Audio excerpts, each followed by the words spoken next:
হরে কৃষ্ণ বন্ধুরা, তো আমরা এখন আছি ইস্কন গোশালায়। এই হচ্ছে গোশালা। তো আমরা এখানে প্রসাদ পাবো এখন। প্রসাদ পাবে বটে শুভ, তবে শুভর কাছে ছিল না এই যেটা দিয়ে তুলছে, তো এটা ক্যাপচার হয়ে গেছিল। আমার ফোনটা একটু আগেই মাধুরী নিয়ে গেছে। কোন জায়গা এটা? ওটা শ্যামসুন্দরের সামনে। শ্যামসুন্দরের সামনে। আপনার কপাল ভালো, আবার ওই পয়সা করে দিয়ে পাওয়া গেছে। আমার হাতেই ছিল ফোনটা, শক্ত করে ধরেছিলাম, জানি না থেকে এসে হুট করে একদম নিয়ে গেছে। তারপর অনেক ফুটি টুটি অনেক কিছু দিলাম, এটা মানলো না। তো ওখানকার একটা প্রভুজি তো আমার কাছে 500 টাকা নিল যে ফোন নিয়ে আনে দেবে। তো যাই হোক, 500 টাকাটা কোনো ব্যাপার না, আপনাদেরকে আপডেট দিতে আমি পারতাম না।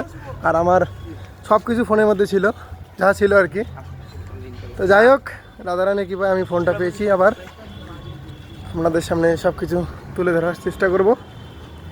রাধে রাধে, হরে কৃষ্ণ।